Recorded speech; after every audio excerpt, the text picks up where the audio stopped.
minutos. Tá bom, você me avisa de 5 em 5? Avisa. Primeiro, boa noite a todas, todos e todes. Vou começar fazendo um convite aí, aproveitando a deixa da Denise. Na segunda-feira, a gente tem o 25 de julho, Dia da Mulher Negra Latino-Americana e Caribenha, e Dia Nacional de Teresa de Benguela. E a Marcha das Mulheres Negras vai, depois de 2 anos, né, impedida de sair por conta da pandemia, vai voltar às ruas. Às 5h30 a gente se concentra na Praça da República e vai ter a caminhada que já é quase uma tradição em São Paulo, né? A gente está indo para a 7ª marcha e a gente conta com todas, todos e todes lá com a gente para engrossar esse caldo aí, porque parte desse debate nosso tem muito a ver com atender e reconhecer e colocar no centro do debate as demandas da parcela da classe trabalhadora mais superexplorada, mais oprimida, e que, infelizmente, ainda é destacada somente pela primazia em todos os índices de violações de direitos, né? Em todos eles, se você pegar, sem dúvida nenhuma, nós, mulheres negras, estamos sobre-representadas, muito acima, inclusive, da nossa participação na população, né? Nós somos 25% da população e, em geral, nas violações de direitos, nós somos 60%, 58%, mais de 60%. Então, é parte de uma tarefa nossa, e nós consideramos, a gente fez o debate na marcha e aprovou o posicionamento, inclusive, pela primeira vez desde 2015, quando a gente começa a se organizar, é a primeira vez que a marcha toma posição por defender uma candidatura, né? E a marcha vai estar nesse processo também, atuando pela eleição do presidente Lula, em função do caos que a gente está vivendo, né? Assim, nós sempre buscamos preservar a nossa independência e autonomia como movimento social e reconhecer o conjunto das candidaturas de esquerda, mas parte do nosso debate é que a gente está numa situação que não tem como não se pronunciar nesse momento. Então, acho que esse debate nosso também precisa estar muito ancorado nas demandas concretas e nas pautas dos movimentos sociais. Nesse sentido, o partido avançou bastante na incorporação, por exemplo, da plataforma programática para essas eleições da Coalizão Negra por Direitos. Isso foi um avanço importante nosso, inclusive do ponto de vista do debate dentro da própria composição da Aliança Eleitoral Nacional. É o único partido que efetivamente incorporou o conjunto das demandas da coalizão, né? E tem feito esse debate, essa disputa nos espaços de discussão programática. Isso é muito importante, porque se a gente pega o debate que a gente vem conseguindo avançar no último período, dentro do PSOL, e que a esquerda de conjunto precisa avançar, os debates das questões de mulheres e das questões raciais estão muito longe de serem debates identitários ou debates que devam ser feitos por esses grupos sociais, né? Mulheres negras, ou as LGBTs, ou a população negra somente, porque são produto histórico e cada vez, em particular depois da pandemia e do governo que a gente vive, ou do desgoverno que a gente vive, muito mais ressaltado como as nossas condições de vida, como a condição de vida da parcela majoritária da classe trabalhadora é determinada em todas as suas esferas pelo que foi o modelo de desenvolvimento capitalista, com base escravocrata, com uma elite que ainda é muito arraigada, muito amarrada a essa perspectiva escravocrata de sociedade, e um capitalismo atrasado que escolheu como projeto ser um capitalismo subordinado em nível internacional. Então, não é à toa que na pandemia, que começou, né, como uma doença categorizada, como uma doença que vinha mais fortemente a partir do tráfego internacional de pessoas e que, nesse sentido, atingiria, em tese, mais a população, mais em níveis mais elevados da escala econômica, o que se verificou, não só no Brasil, mas em particular aqui, é que a desigualdade social histórica foi um componente social da mortandade da pandemia, né? A nossa população, aqui em São Paulo, quando a prefeitura divulgou os últimos dados, após, inclusive, uma intervenção também do próprio pessoal, junto ao Ministério Público, junto aos movimentos sociais, para que esses dados fossem categorizados por raça e gênero. Havia, no primeiro quadrimestre da pandemia, ali, um índice de 63% a mais de mortes de população negra, pretos e pardos, do que de população branca. E hoje, em nível nacional, se considera que a nossa população tem em torno de 2,5 vezes mais chances de morrer pela Covid do que a população branca. Então, é parte de toda uma estrutura social que sempre nos coloca nesse lugar do ponto de vista dos direitos e que precisa ser respondida do ponto de vista programático com essa perspectiva, porque senão a gente não alcança, do ponto de vista das políticas públicas, efetivamente o conjunto da nossa população, né? E se a gente fala de São Paulo, essa realidade é ainda mais cruel e brutal, né? Porque a gente vive a contradição de estar no estado mais rico da federação e com os patamares de desigualdades sociais muito escandalosos, né? E particularmente para as mulheres e para a população negra, isso se mostra de uma maneira muito cruel, né? Nesse processo da pandemia, quando a nossa principal reivindicação durante pelo menos um ano foi pelo direito de ficar em casa para tentar sobreviver, a maior parte da população negra, e aí dentro dessa população, as mulheres negras não tiveram acesso a esse direito, por estarem em empregos precarizados, nos serviços terceirizados, que continuaram funcionando, nos serviços de entrega, nas plataformas que cresceram absurdamente no processo pandêmico. E, ao longo desse período, diante da contradição de sequer poder ficar em casa, né, a gente ainda assim viveu uma realidade para as mulheres, para as nossas meninas, muito cruel. E também para a nossa população negra. Dados recentes que foram levantados pelo portal G1 recentemente, divulgados agora no início do mês, dão conta de que as denúncias, por exemplo, de casos de racismo, nos primeiros 4 meses desse ano, de janeiro a abril, no estado nos primeiros 4 meses, de janeiro a abril de 2021, cresceram mais, né, do que todo o ano de 2021. De janeiro a abril de 2022, houve 174 denúncias.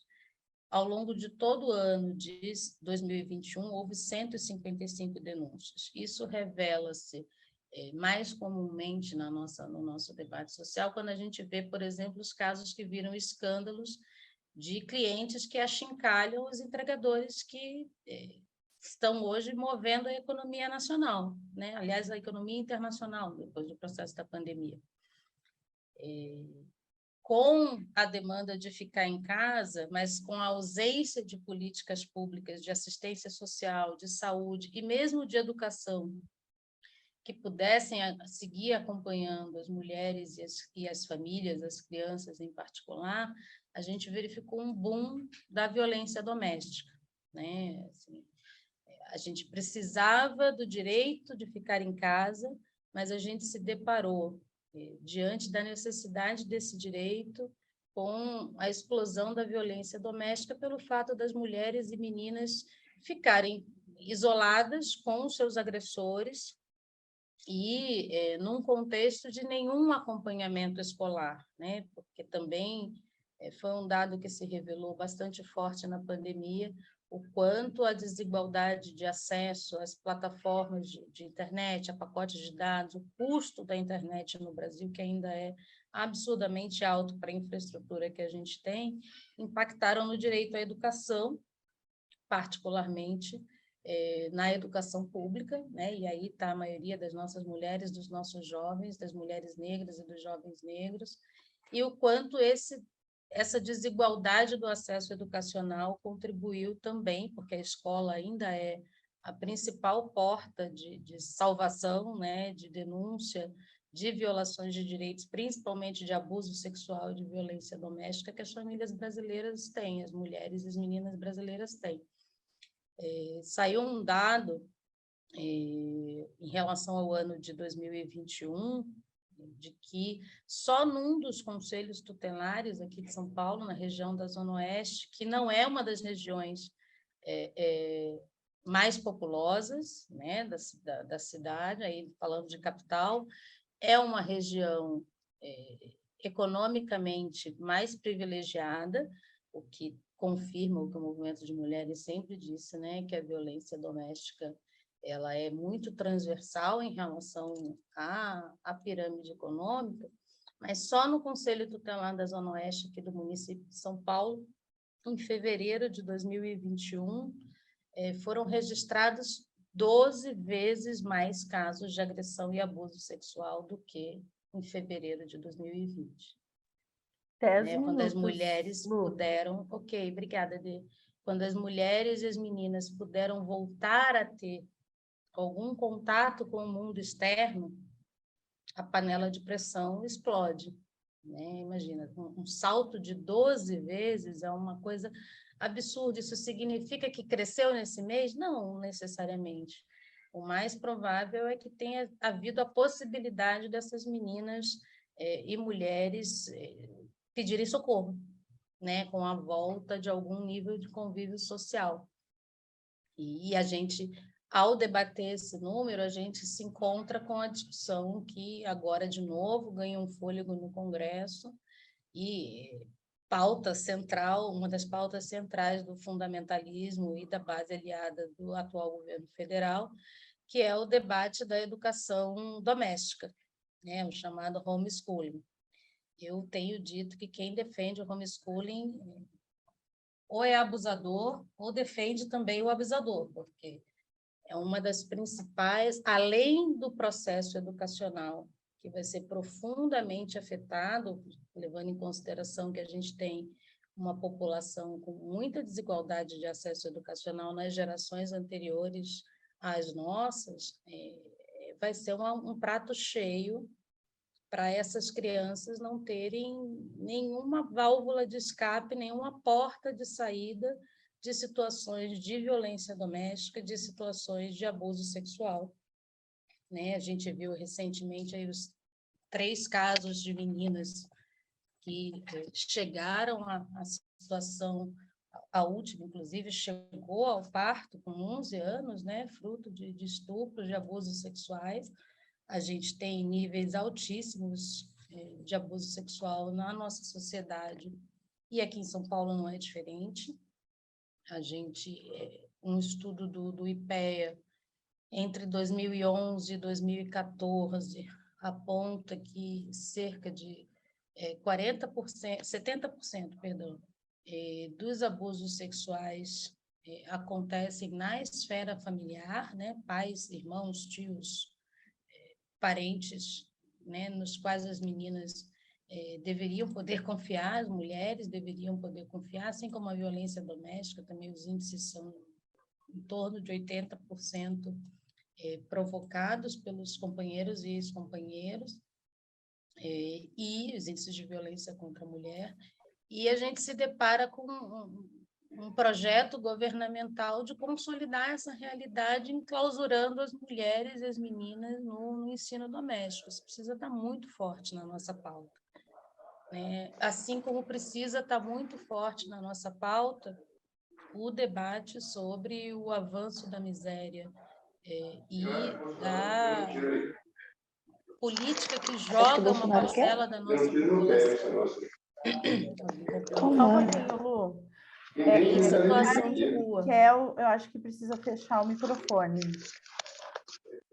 E joga uma parcela da nossa população para a situação de viver nas ruas.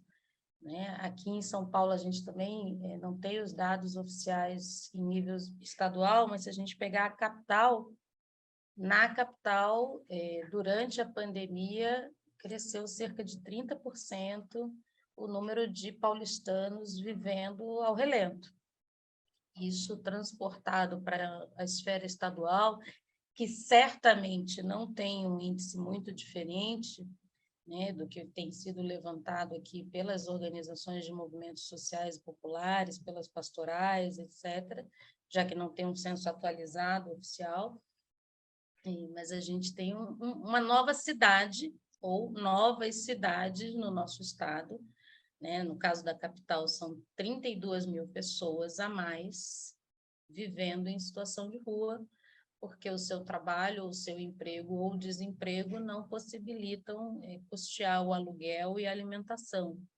Então, isso precisa ser uma pauta que se intercala com o debate de raça e de gênero, porque essa população é majoritariamente negra, essa população mudou o seu perfil do andarilho solitário para famílias inteiras, inclusive com crianças, vivendo em situação de rua, o que expõe, mais uma vez, as nossas mulheres e meninas a situações de violência, tanto a violência individual, mesmo a violência na chamada esfera doméstica, né, dos companheiros que são parte daquela família ou que passam a conviver com aquelas mulheres numa situação de mais alto consumo de bebidas, até mesmo do uso de substâncias entorpecentes, porque a vida na rua não é fácil, então também 15 minutos, Lu. A gente precisa trabalhar esse debate para concluir, levando em perspectiva a situação concreta em que as pessoas estão.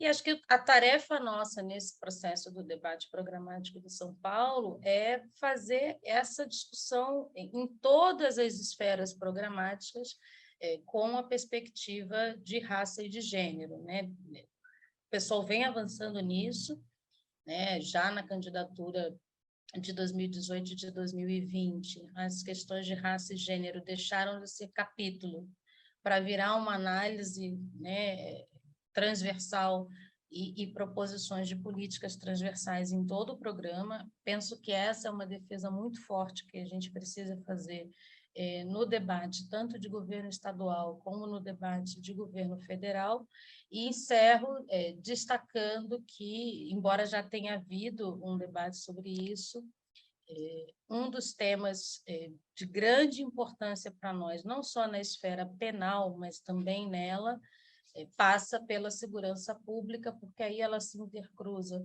com o assassinato e as violações de direitos dos jovens e, consequentemente, de suas mães e familiares negros e negras, com a violência repressiva em relação ao uso de drogas, uma política de segurança que, inclusive, nos coloca na mira de sermos denunciadas agora, até mesmo quando precisamos recorrer, por exemplo, à interrupção da gravidez nos parâmetros previstos no Código Penal de 1940. Agora vai ter uma CPI por conta da menina de 11 anos que conseguiu o direito de fazer o aborto após ter sido vítima de estupro por anos seguidos. Então, a gente precisa muito interseccionar esses debates de raça e de gênero em todas as nossas propostas programáticas. Obrigada de novo pelo convite. Bom, gente, boa noite. Eu ia perguntar, se agora me ocorreu, se tem algum companheiro da Setorial PCD que precisa de audiodescrição, ou se vocês acreditam que não tenha ninguém. Sim. Precisa? Então, vamos escrever rapidinho. Então, meu nome é Niege, a Denise já me apresentou, né? Sou uma mulher branca, meu cabelo é preto, estou de óculos, tenho uma porta branca cheia de cartazes e uma prateleira cheia de livros aqui atrás de mim.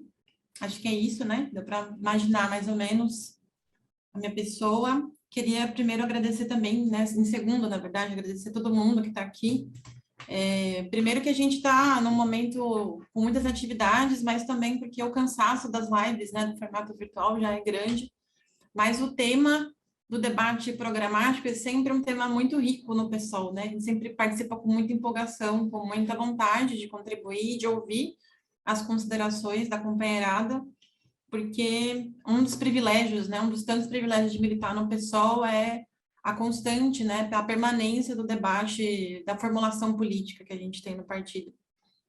Então, né, também fiz essa pirraça aí com a Lud, sugeri que ela abrisse, porque eu acho que tem um pouco a ver também com o que a gente vem discutindo, né, assim, foi muito pertinente essa finalização da fala da Luciana, para falar um pouco, né, do programa de mulheres dentro do PSOL, que é, primeiro, uma disputa, né, não dá para usar outra palavra, uma disputa ao longo dos anos, que vem de muito antes de eu cumprir essa tarefa na setorial, vem, né, da sua fundação, né, que vem conjuntamente ao partido, de que a concepção, né, crítica sobre o lugar das mulheres na sociedade no Brasil, ela não seja um debate lateral, né, setorializado ali naquele canto.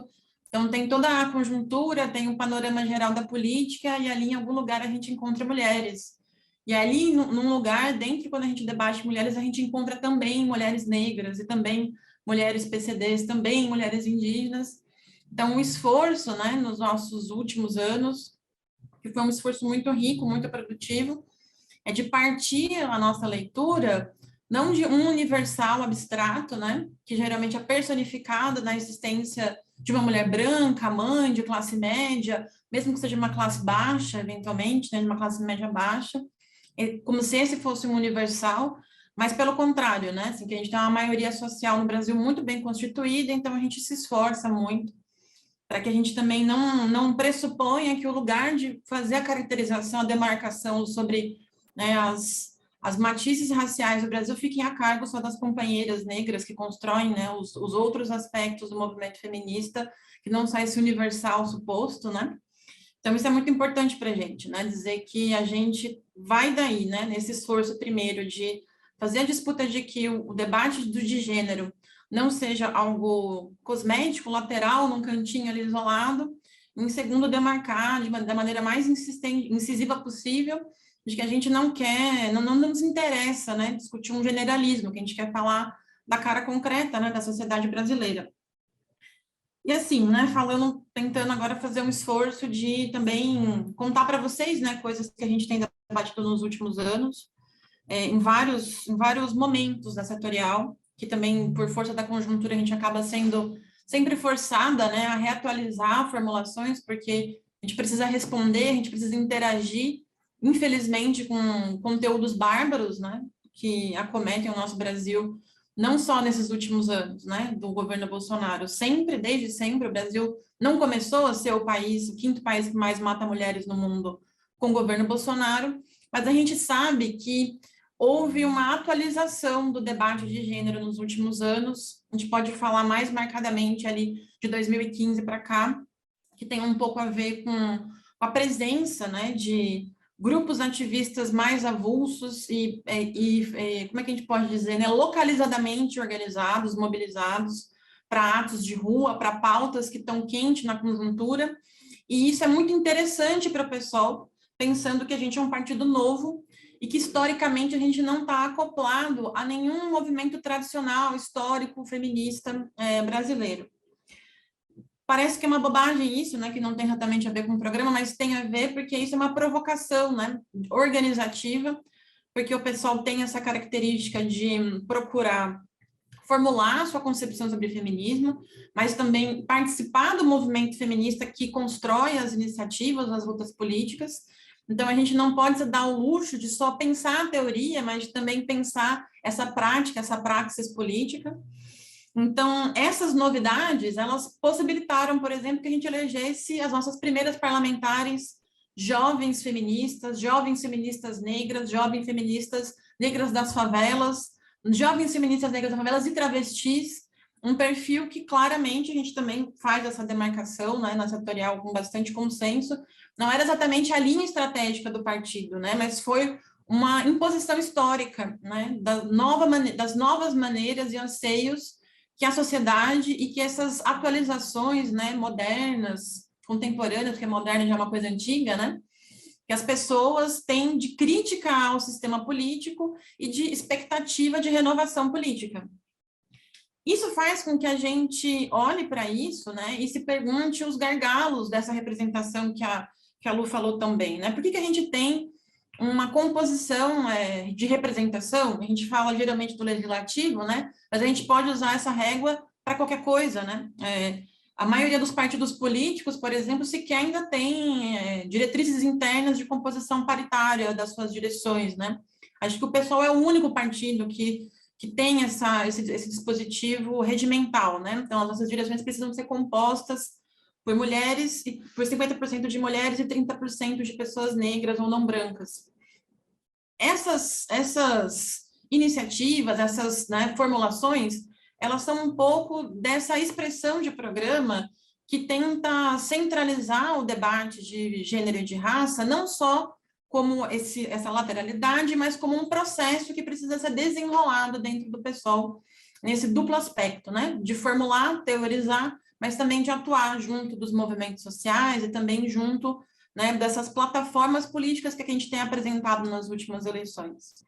Então, para a gente tem sido bastante importante, fundamental, eu diria que até inegociável, para usar uma palavra forte, que a gente fortaleça esses espaços com propostas, com espaços, né, para fora e para dentro do PSOL, onde a gente consiga ter cada vez mais, não só mulheres eleitas, né, mas dirigentes que respondam pela concepção, pela formulação das estratégias, das táticas políticas do partido, que a gente consiga debater, por exemplo, qual é o nosso perfil de programa econômico à luz de uma visão racializada e de gênero no Brasil, porque caso contrário não nos interessa, né, discutir uma concepção de classe trabalhadora que já nem existe mais, que é muito abstrata e que não responde, né, o que significa hoje a maioria da sociedade brasileira. Então, essa eu acho que eu diria assim, a grande questão que a gente tenta pautar nos nossos debates de programa.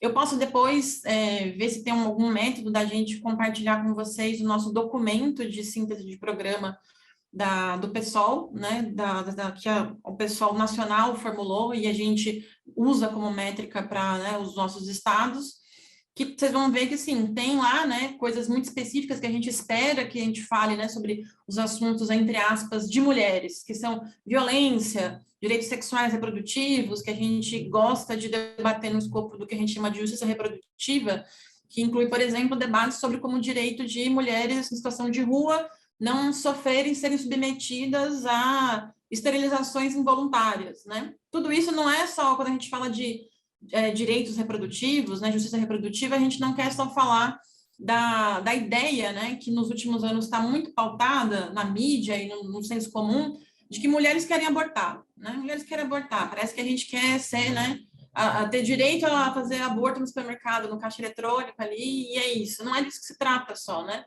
É da profundidade de dimensão complexa, né? Complexificar o debate, por exemplo, sobre temas muito polêmicos, para que a gente também tire um pouco desse lugar estigmatizado e que também a gente não pode deixar de fazer a crítica, né? A gente sempre encontra muita resistência do ponto de vista histórico na esquerda, né? De fazer um debate desse tema, por exemplo. Mas a gente também não quer só falar disso, né? A gente quer falar, por exemplo, sobre novos formatos previdenciários que têm sido debatidos em vários países da América Latina e da Europa, que entendem o tempo de cuidado como um produto, né? Como um valor produzido dentro da dinâmica da organização social, como algo que precisa ser colocado na balança, né? No cálculo, ali na calculadora da lógica da produção, como algo que é indispensável a todas as outras produções. Isso também é um aspecto, né, que a gente vem tratado para atualizar os debates, né, do feminismo no Brasil. Mas sem também deixar de colocar em questão de que, se por um lado, não é, nós, mulheres brancas, queremos muito que o nosso tempo de trabalho e de cuidado seja colocado no cálculo da Previdência, ou que, né, a depender da concepção, se fale até, inclusive, de benefícios governamentais que subsidiem, né, o trabalho de mulheres que trabalham como das donas de casa, também não dá para a gente também trabalhar esse tema como se a gente estivesse falando que a maioria das mulheres se encontra nessa condição, porque a maioria das mulheres não se encontra em condição de precisar ter o seu trabalho doméstico remunerado. Ela precisa encontrar o seu trabalho doméstico valorizado apropriadamente, que é o caso, né, que a gente fala assim, são as maiores derrotadas da Constituição, que são as empregadas domésticas, que até hoje ainda encontram muita dificuldade em fazer o seu trabalho ser validado, tal como ou trabalhos masculinos análogos, né, do ponto de vista do valor da hora da remuneração, dos direitos, né, previdenciários dentro da própria lei trabalhista, que a gente sabe, né, que de 2016 para cá veio só a bancarrota e piorou ainda muito mais. 10 minutos, Niege. E para finalizar, né, e já tentar finalizar, também nos interessa falar de uma série de mulheres que estão fora da ordem urbana, né, fora da lógica urbana, de mulheres, não só das mulheres indígenas, que são um grupo social que é historicamente também invisibilizado pelo debate da esquerda, é muito recente, né, a gente precisa deixar isso bastante demarcado, né, é bastante recente o debate, não só do ponto de vista da rememoração, né, existem indígenas no Brasil, mas de pensar políticas específicas para esses grupos sociais, para os seus territórios, para comunidades quilombolas, para, né, famílias que vivem, né, do subsídio ali, da subsistência da agricultura familiar, da produção agroecológica em geral, de comunidades ribeirinhas, de populações que vivem fora da lógica urbana, e que a gente sabe que é o grande responsável pela produção, né, dos alimentos que vão para a mesa, né, ordinária aqui de todos nós. Tudo isso é uma concepção de feminismo que, para o pessoal, é muito, muito preciosa, né, que a gente procure alcançar o ponto máximo dessa coisa, né, que é muito abstrata, que é a tal da interseccionalidade. Que a gente não esqueça também de que ainda é um processo em curso também a gente compreender uma série de bandeiras do movimento LGBTQIA+, como também essenciais e dispensáveis ao debate de feminismo, de gênero, e por que não também dizer que o próprio feminismo nos últimos anos vem tentando questionar a própria composição dessa binaridade que a gente fala, né, do ser homem, ser mulher, e por que não nos interessa reproduzir esse tipo de violência que acaba por condicionar a existência, o lugar social e o lugar até da nossa subjetividade, né? Como é que a gente organiza nossos sentimentos, nossa interação uns com os outros. Então, não é absoluto, né, pactuado em todas as concepções, em todas as linhas do movimento feminista, que mulheres trans são mulheres, né? Então, para a gente também é importante reafirmar isso e construir uma concepção de feminismo onde a gente fala não só de mulheres, mas também de mulheres trans, que a gente fale de pessoas não binárias, pessoas que portam úteros, sem necessariamente também desvalidar outras reflexões que existem também dentro do movimento feminista, que está muito atrelado à relação dos cuidados, da maternidade, da maternagem. Tudo isso são coisas que estão na ordem do dia, né? De questionar um pouco, não só a materialidade concreta, né, da experiência ser mulher do gênero no mundo, mas como isso vem se atualizado, né, no debate, e às vezes é difícil fazer essa discussão dentro de um partido de tradição marxista. A gente tem feito um esforço para construir essa síntese, né, encontrar referências teóricas e práticas de construção que não invalidem existências, só porque elas não são conformes aos nossos conceitos tradicionais, historiografados, né, na tradição aqui que compõe, né, a base, né, histórica do PSOL. Mas, no mais, gente, assim, do ponto de vista das propostas, né, a gente está na linha, na tradição de tentar construir as sínteses possíveis para que todas as frentes de programa do PSOL contemplem esse equilíbrio, né, de raça, gênero e classe, em que não é possível que a gente pense políticas públicas ou uma concepção de Estado em geral que não faça política, não governe para essas maiorias, que não pense em formas de participação política para essas maiorias. Essa foi uma outra coisa muito preciosa para o nosso programa, né?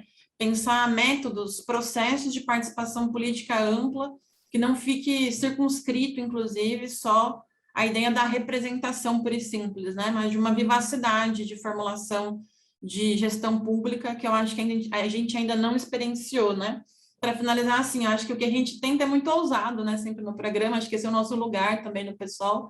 A gente tem essa autorização para pensar um pouco mais alto, né? Propor coisas mais ousadas.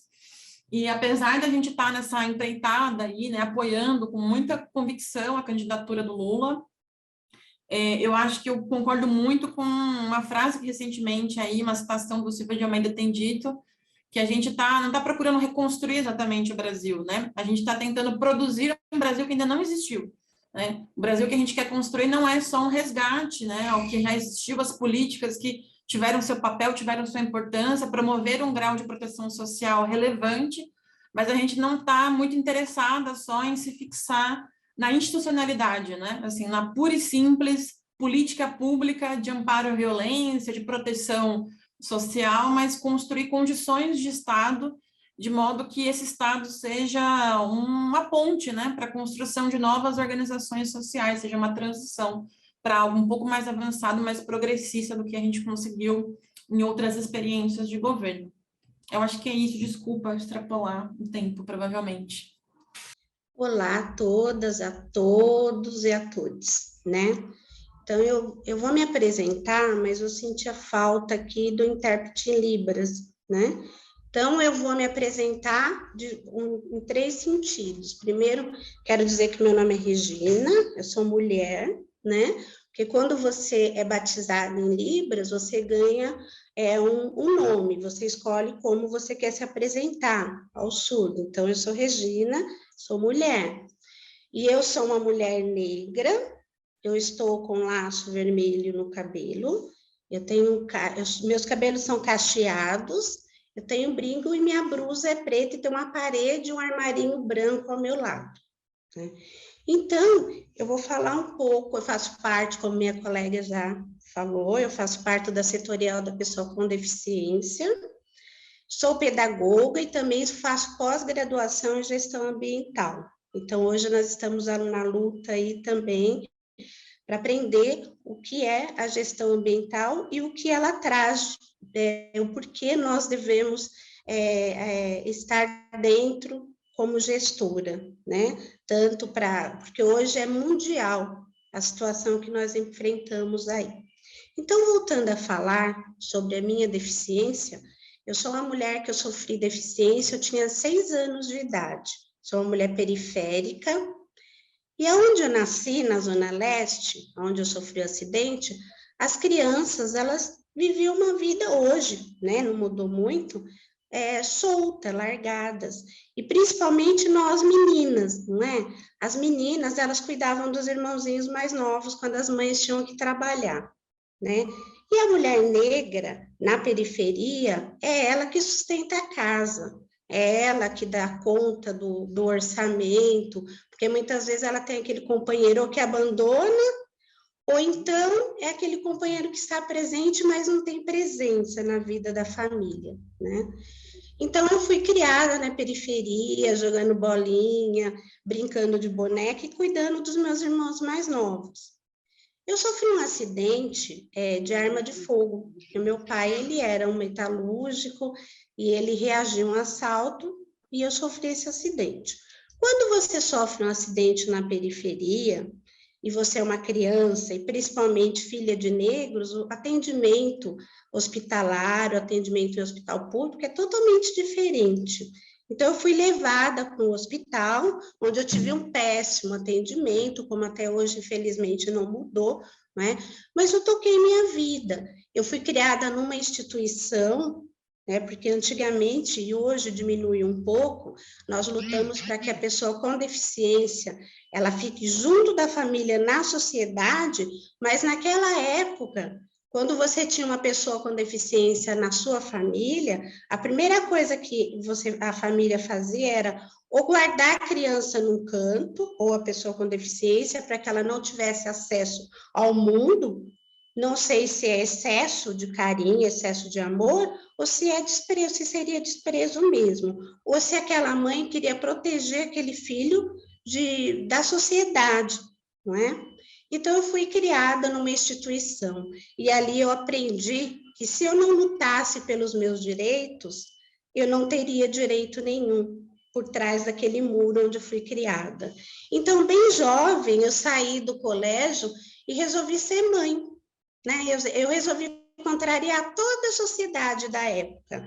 Eu resolvi ser mãe cadeirante com 15 anos, e eu quis ter esse direito. Eu briguei pelo direito da maternidade, porque nós, mulheres com deficiência, nós somos encaradas até hoje como incapazes. Nós não podemos nada, nós não podemos ter um relacionamento, isso é o capacitismo. Quando nós falamos do capacitismo, nós lembramos da discriminação que as pessoas têm com a pessoa com deficiência, em geral, e principalmente com a mulher. E falando da mulher, eu enfrentei tudo isso. Eu carreguei minha filha no braço, que com 15 anos, eu resolvi que seria mãe e que iria trabalhar. Aí, principalmente porque eu tinha brigado pelo direito de frequentar uma escola normal, com todos os meus amigos. Quando eu resolvi trabalhar com uma filha e com 15 anos, ali eu já avançava, eu já quebrava aquele paradigma, que a pessoa com deficiência, ela tem que ficar em casa, ela não pode ter família, e ela tem que aceitar tudo que é imposto, né? Eu enfrentei também o racismo, porque as pessoas diziam assim, nossa, você como pedagoga, você se formou professora, pedagoga, como que você vai conseguir? Você não tem nenhuma possibilidade, você não é capaz, que até hoje o que nós ouvimos é que nós não somos capazes. E eu enfrentei essas barreiras todas e montamos em Guarulhos, porque eu sou de Guarulhos aqui, um movimento chamado Movimento Ultrapassando Barreiras, da pessoa com deficiência. Com esse movimento, eu consegui entrar nas escolas, nos conselhos municipais, ocupar o espaço dos conselhos de saúde, porque eu entendi que ali é o nosso lugar, que nós, pessoas com deficiência, e principalmente mulheres, nós temos que ocupar os nossos espaços nos conselhos, onde ali são discutidas leis, temos que discutir também junto do parlamento, temos que estar lá, e eu busquei todo esse espaço. Quando eu me formei pedagoga na sala de aula, no primeiro dia de aula, na prefeitura de Guarulhos, o diretor olhou para mim e falou assim, você é capaz, você consegue dar aula para 40 crianças?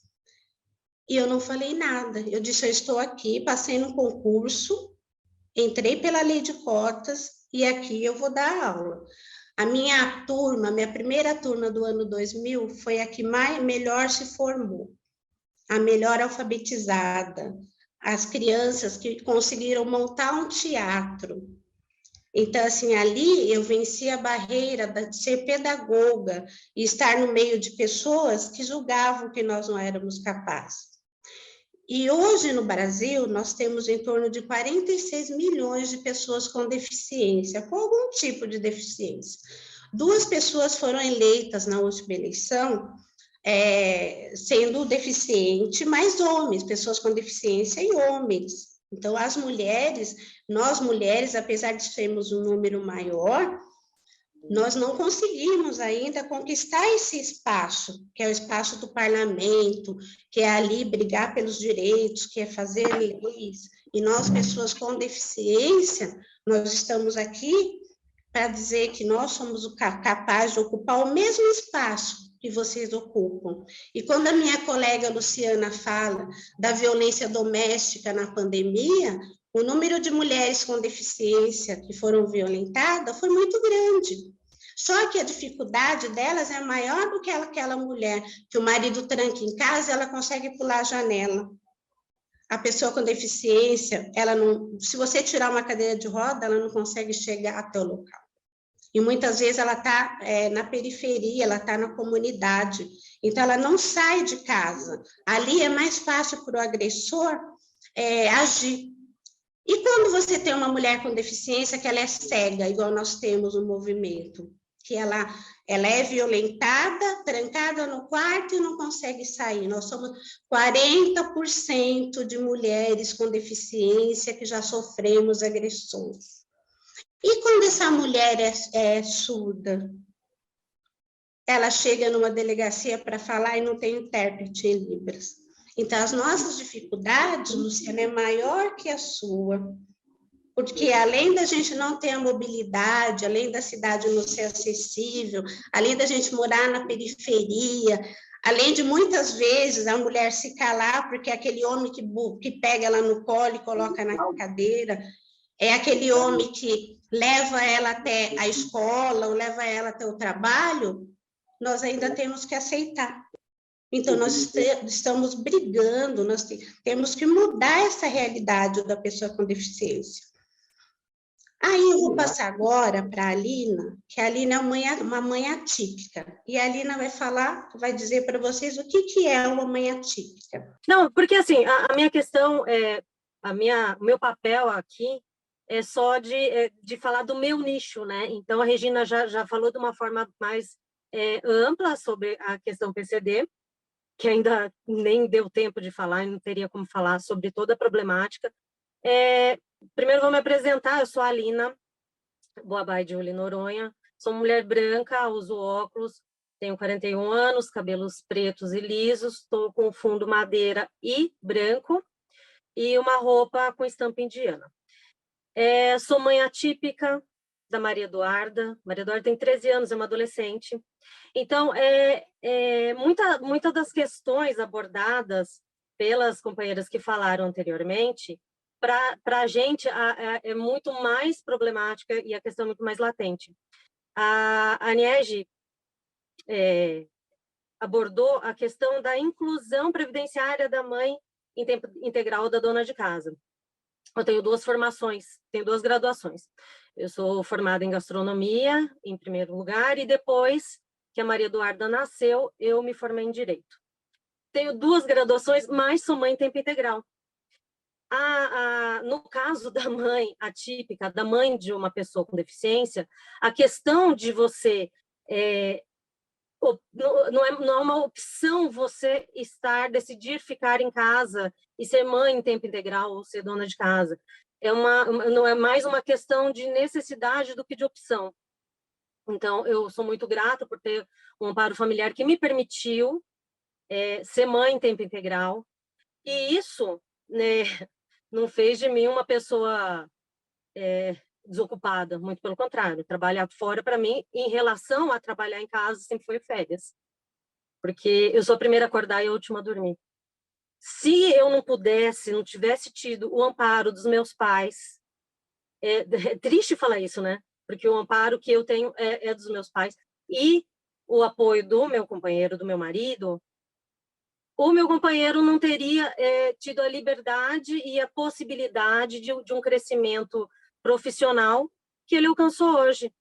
Foi graças a eu ter me proposto, com todo o amor do mundo, e todas as minhas graduações se tornaram secundárias, depois da vinda da Maria Eduarda. Graças a isso, ele pôde chegar onde ele está hoje, no patamar que ele está hoje, profissional. Eu não tenho nenhum arrependimento, porque eu poderia ser provedora da Maria Eduarda e dar melhores terapias, pagar a melhor escola. Hoje ela estuda em escola pública, estadual. Mas a criança com deficiência ela precisa de muito incentivo, de um contato com a realidade, de apoio a potencialidades, e nenhuma pessoa poderia fazer isso no meu lugar. Mas não é uma profissão, né? É uma obrigação, né? E outra questão importante que foi a Luciana que comentou em relação ao homeschooling. Apesar de eu ser uma pessoa com 2 graduações, e essa experiência da pandemia tornou muito clara que nós, pais, que não temos formação para lecionar, não temos condições, por mais que a gente tenha estudado da vida inteira, a gente não tem condições de amparar um aluno dentro de casa sem uma formação. Principalmente porque tem a questão da socialização, que é muito importante, e em especial no caso do aluno PCD, que precisa estar no meio social, para naturalizar a sua condição, né? Porque enquanto a pessoa com deficiência não naturalizar a sua presença, a sua existência, vai continuar sendo uma coisa estranha aos olhos de todo mundo. E a gente luta muito por isso, é incansável, e é muito exaustivo você ouvir como mãe que as pessoas têm pena de você, tão inteligente, e não pode trabalhar, né? Tão inteligente, desperdiça todo o seu potencial sendo mãe. Eu estou formando uma cidadã do futuro. E espero estar formando bem, espero estar cumprindo bem o meu papel, e esse trabalho não seria impossível delegar para outra pessoa. Eu agradeço desde já a todos, e estamos juntos aí na naturalização e em defesa dos direitos das pessoas com deficiência. Com certeza, Lina. Muito obrigada aqui pelo depoimento, pela participação. E acho que é super importante para a gente, mesmo a gente militando num partido como o PSOL, que tem setorial. Boa noite, gente. Boa noite, Denise, Karina, que estão conduzindo aqui esse espaço. Agradecer pela organização. Acho que é uma iniciativa muito importante a gente está podendo reunir, discutir, mesmo que virtualmente, entre camaradas do nosso partido, as elaborações para o Estado, nesse ano tão decisivo, nessas eleições que se aproximam. Aprendi muito e quero agradecer também a Niege, a Luciana, a Regina e a Alina, que falaram antes de mim, e também quero ouvir todo mundo aqui, depois que a gente fizer nossas falas, né? Para me apresentar, como a Denise fez, meu nome é Guilherme, eu sou advogado, eu falo de Franca, aqui no interior do estado de São Paulo, faço parte do Diretório Estadual do PSOL, da Corrente Resistência, sou um homem branco, uso um óculos redondo preto, estou com cabelo curto, uma camisa rosa e um fundo, uma parede toda branca, porque o meu quarto tinha um fundo mais decorado, queimou a luz agora há pouco, aí eu me mudei para cá. Mas eu acho que esse é um debate muito importante para a gente fazer, embora eu e as companheiras que me antecederam, a gente dividiu as nossas falas de acordo com os temas que nós temos mais especialidade ou dos movimentos que a gente costuma atuar, de forma nenhuma, como já foi dito aqui, a gente está falando de caixinhas, ou a gente vai falar sobre a realidade das pessoas negras, das mulheres, das pessoas com deficiência, da população LGBT, como coisas isoladas. Pelo contrário, os debates que a gente está fazendo aqui, como vocês repararam nas falas anteriores, ele é profundamente interseccionalizado. E ele também não diz respeito ao que se convencionou chamar de minorias, né? Porque minorias parece que está falando de uma coisa que é muito lateral, uma coisa que é muito secundária, um debate minoritário na sociedade. Pelo contrário, o debate que a gente está fazendo é um debate sobre a realidade concreta do conjunto do nosso povo, que tem identidade de gênero, que tem orientação sexual, que tem etnia, que pode ter alguma deficiência, que pode ter ou não professar alguma forma de religião, e que tudo isso vai constituindo as múltiplas identidades, as múltiplas características que constituem a gente, vão constituindo a identidade concreta do nosso povo. Então, a gente falar sobre orientação sexual, gênero, por exemplo, é a gente falar sobre um tema extremamente concreto e presente na vida do dia a dia da maioria da classe trabalhadora, da população, da nossa sociedade. Digo isso porque tem todo um debate que é muito importante, inclusive dentro da esquerda, sobre de qual maneira a gente deve abordar esses temas. Tem uma corrente de pensamento muito forte que diz que são temas que são secundários, ou que tiram votos, ou que não são os temas mais importantes do que diz respeito ao dia a dia das pessoas. Eu acho que isso não é verdade. Eu acho que a gente tem que, de fato, popularizar e buscar tornar esses debates os mais concretos possíveis, aproximar eles das nossas discussões o mais próximo da realidade concreta do nosso povo, só que eu acho que são assuntos que estão perpassados pela nossa vida, né? Como a gente é visto em sociedade, como a gente vive em sociedade, como a gente é recebido no emprego, como que a gente tem uma casa, os nossos relacionamentos e assim por diante. Então, acho que são temas majoritários, são temas da maioria da nossa sociedade que a gente tem que discutir. E o PSOL, eu vim para o PSOL por conta disso, tenho muito orgulho de construir o PSOL por conta disso, é um partido que tem se firmado, que já se firmou há algum tempo, sou filiado desde 2014, como um partido que é referência para o movimento LGBT e para a luta pela diversidade sexual, em defesa da diversidade sexual e de gênero. Eu acho que isso é um motivo de muito orgulho ver que o nosso partido é um dos partidos que mais tem, que nem esse levantamento do voto LGBT, que até agora mais tem pré-candidaturas LGBTs, é um dos partidos que mais lançou nas últimas eleições e elegeu candidaturas, candidatos LGBTs no país afora. Eu acho que esse orgulho é algo que a gente tem que aprofundar, vamos dizer assim. O pessoal tem que cada vez mais um partido diverso, um partido inclusivo, um partido que tenha como eixo, como prioridade, não como uma caixinha, os debates sobre a diversidade sexual e a diversidade de gênero do nosso povo. E quando a gente vai falar sobre sexualidade e gênero, é comum que as pessoas pensem na questão do direito de amar, da gente poder viver livremente os nossos relacionamentos. E isso é fundamental. E a gente luta para que todos os relacionamentos, todas as relações afetivas, sexuais da população, elas possam ser vividas de forma plena, de forma livre, de forma sem amarra, sem pudores, da forma como as pessoas assim preferirem. Mas antes, na minha opinião, da gente falar sobre o nosso direito de amar e viver os nossos relacionamentos, que por si só já é extremamente importante, a gente tem uma realidade no nosso país que nós precisamos lutar para que a nossa população e as pessoas que, seja em relação à sua identidade de gênero ou à sua orientação sexual, são dissidentes do que é padrão, a gente tem que lutar para que as pessoas possam permanecer vivas, para aí sim elas poderem viver plenamente o seu direito a amar, a sua identidade, porque hoje a gente tem uma realidade de que você ser LGBT, você transgredir tanto em relação à sua sexualidade, à sua orientação, ou à sua identidade de gênero, da norma padrão, que é cisgênero, que é heteronormativa,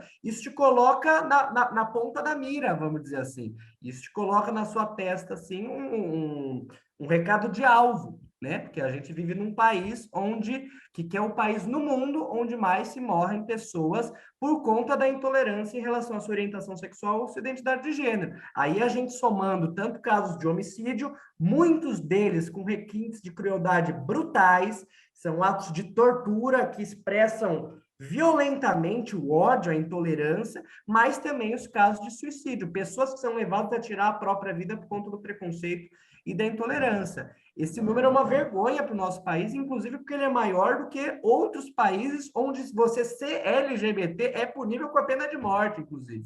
Então, a gente tem uma pena de morte para as pessoas LGBTs. No Brasil, ela só não é legalizada, mas ela acontece no dia a dia. E fica ainda mais difícil da gente combater essa realidade, porque mesmo esses dados, eles são subnotificados.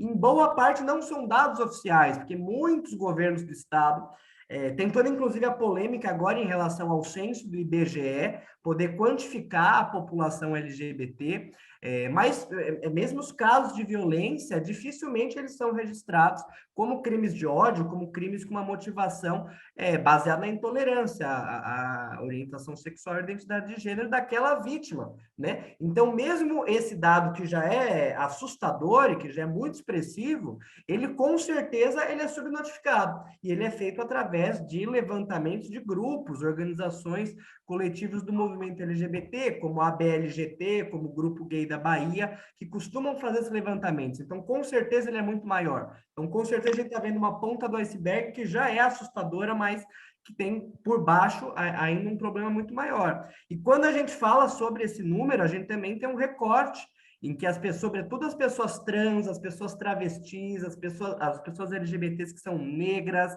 que vivem em situação de rua ou que têm que recorrer à atividade como profissionais do sexo, são ainda mais vulneráveis, estando numa situação de ainda mais risco em relação à sua própria vida. Então, a gente precisa falar sobre o direito da gente poder amar, expressar os nossos relacionamentos, da forma como a gente quer, a gente poder se vestir, expressar a nossa identidade corporal da forma como a gente quer, mas antes de tudo a gente precisa garantir que a nossa população esteja viva. Então a gente falar sobre segurança é fundamental, a gente falar sobre saúde é fundamental, a gente falar sobre assistência social é fundamental, né? Nos últimos anos, na contramão disso, apesar do movimento LGBT ter conquistado avanços importantes, a gente tem visto avançar a precarização das nossas condições de vida e de saúde.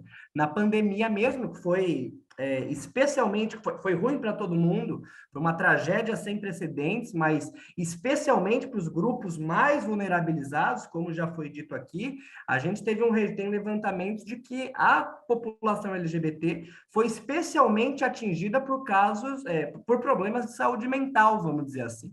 E que, da mesma forma, o isolamento para a população LGBT em situação mais vulnerável, em muitos casos expulsa de casa, não foi uma realidade. Para a população LGBT que tem que recorrer a ser profissional do sexo, não foi uma realidade, por exemplo. E para a população LGBT, para muita gente que teve que se recluir dentro de casa, foi a perda de espaços de socialização, às vezes em lares violentos, às vezes em lares intolerantes, que agravaram essa situação. E a gente tem visto, é óbvio que a LGBTfobia não começou com o governo Bolsonaro, ou nos últimos 4 anos, mas ela ganhou um aliado muito poderoso e muito forte quando o Bolsonaro sentou na cadeira de presidente. Então, nós do movimento LGBT, assim como o movimento negro, indígena, feminista, conhecemos o Bolsonaro há muito tempo. Inclusive, o Bolsonaro começou a sua carreira aqui, ninguém imaginava que levaria ele a ser presidente, polemizando e criando factoides de intolerância contra a comunidade LGBT, né? Tanto em relação ao movimento, inclusive o João Willis, quando foi eleito pelo PSOL, o primeiro parlamentar assumidamente e orgulhosamente gay daquela legislatura do Congresso Nacional, que foi uma das primeiras vítimas de fake news e da campanha de ódio do bolsonarismo, quando ele ainda era deputado, né? E quando ele se tornou presidente, a gente viu que ele promoveu uma política declarada de desmonte das políticas públicas direcionadas para a comunidade LGBT. Tanto quando a gente vai falar do fechamento do Departamento de IST e AIDS do Ministério da Cultura, da censura que ele diz ter promovido nos editais da Ancine, que valorizariam produções culturais cinematográficas que retratassem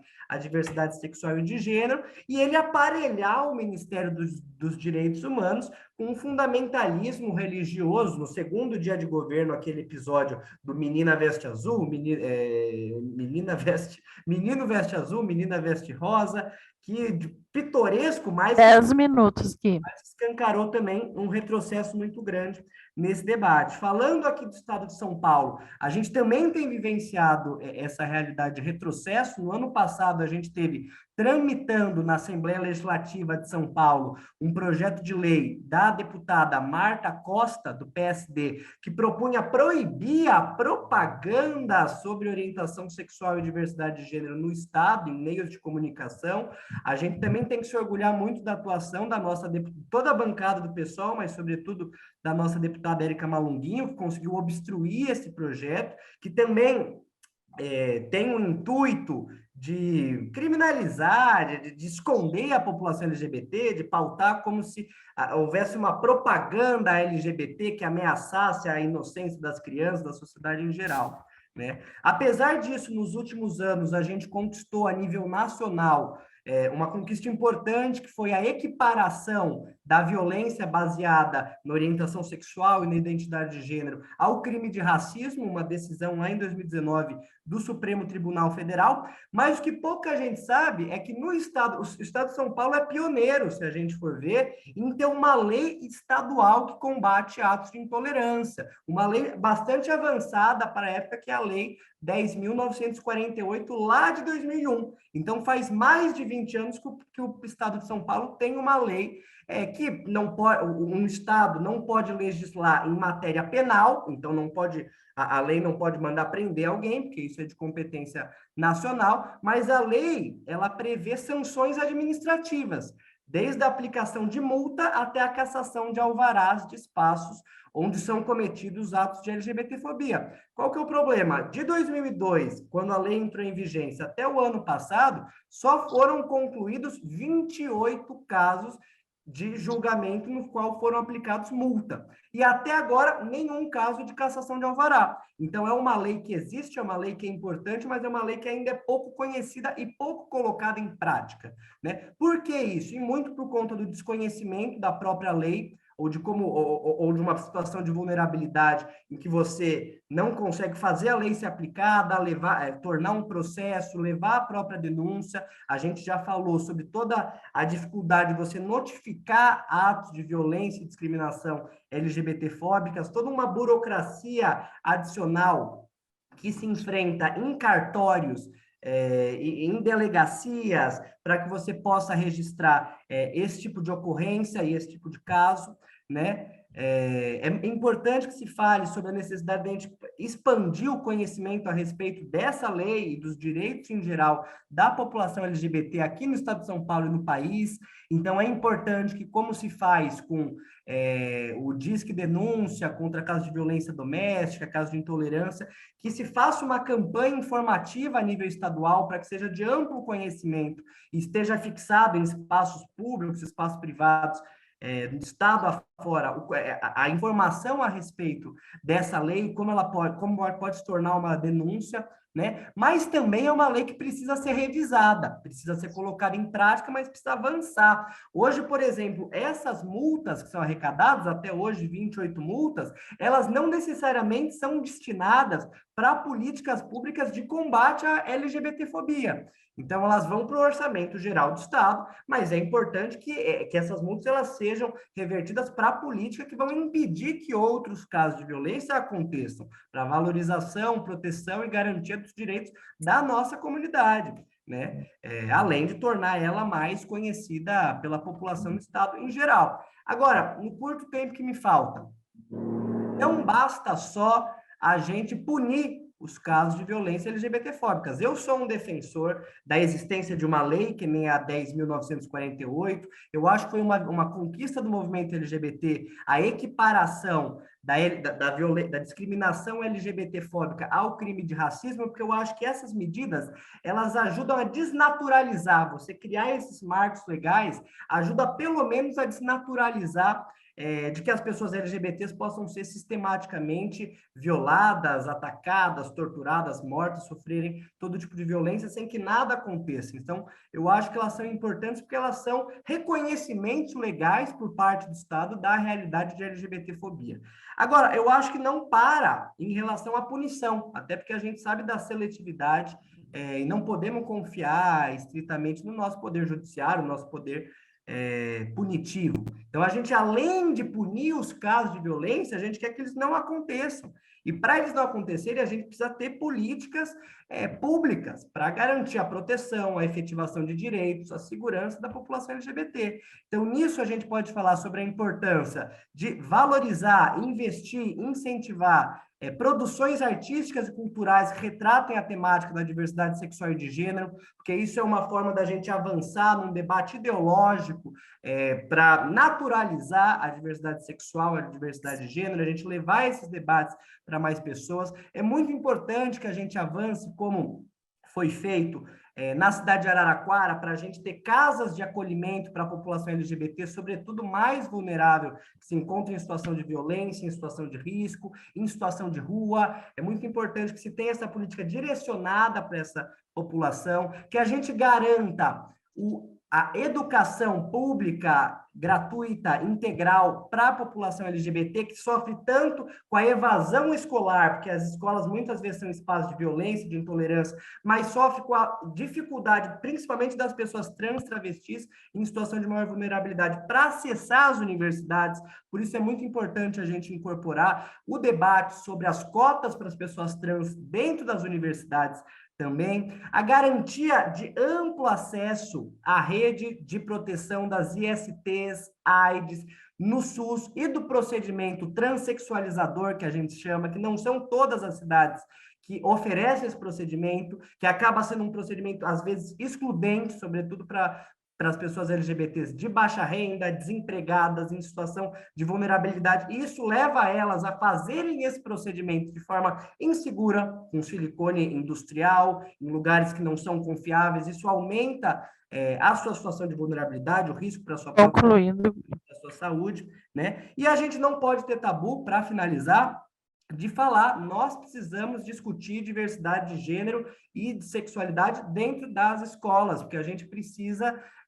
ensinar desde cedo para toda a sociedade a respeitar a diferença, a diversidade. Isso se tornou um factoide que o bolsonarismo manejou, inclusive com coisas esdrúxulas, estúpidas, uma propaganda de que existe todo um contexto de perversão das crianças, que isso aí é ultra atrasado, isso aí serve para você colocar as pessoas LGBTs como potenciais criminosos, aliciadores, pessoas violentas, e pelo contrário, a gente tem que, eu acho que essa é uma bandeira importante, a gente tem que levar esses temas para serem discutidos em todos os espaços, porque isso, tanto você fazer uma discussão correta sobre proteção sexual, você consegue prevenir casos de abuso, quanto você consegue instruir desde cedo as nossas crianças, as próximas gerações, e elas levarem isso para suas casas, a respeitarem as diferenças, a diversidade. Além da gente desburocratizar, ampliar o acesso aos procedimentos de mudança, de inclusão do nome social nos documentos da população trans, travestis, das pessoas trans